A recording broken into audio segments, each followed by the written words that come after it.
Right ఇక Rajahmundry central జైల్లో Mithun Reddy remand ఖైదీగా ఉన్నారు. ఆయనకు ఖైదీ నంబర్ 4196 ను కేటాయించారు.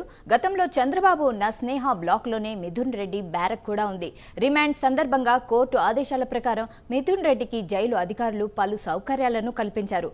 ఆగస్టు 1వ తేదీ వరకు లిక్కర్ కేసులో మిథున్ రెడ్డి రిమాండ్లో ఉండనున్నారు. ఈ విషయంపై మరింత సమాచారం మా ప్రతినిధి రాజ్ కుమార్ ఫోన్లో అందిస్తారు. రాజ్ కుమార్ చెప్పండి.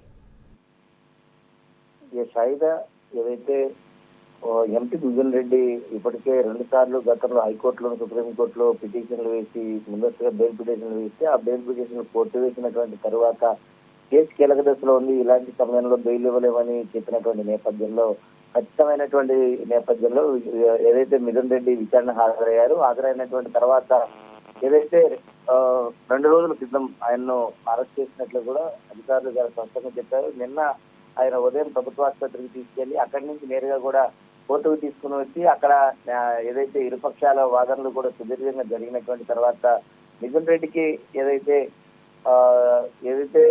విజయవాడ ఏసీపీ కోర్టు ఆయన్ను రాజమండ్రి సెంట్రల్ జైలుకు ఏదైతే జ్యుడిషియల్ రిమాండ్ కు పంపడం జరిగింది. ఈ నేపథ్యంలో రాజమండ్రి సెంట్రల్ జైల్లో రిమాండ్ ఖైదీగా ఉన్నారు మిథున్ రెడ్డి.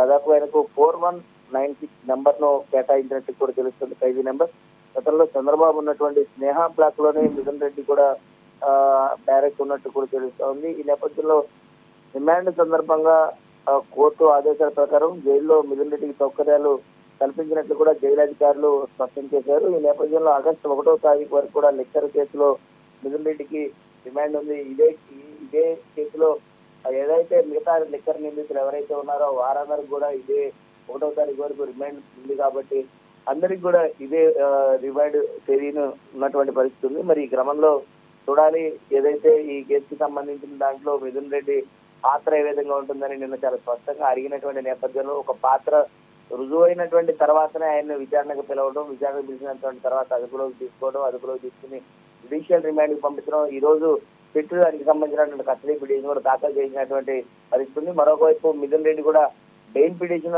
ఏసీబీ కోర్టులో దాఖలు చేయనున్నట్లు కూడా తెలుస్తోంది. మరి చూడాలి ఏ విధంగా మిథున్ రెడ్డికి సంబంధించిన అంశం ముందుకు వెళ్తున్నది కూడా వేచి చూడాల్సిన అంశం ఉంది.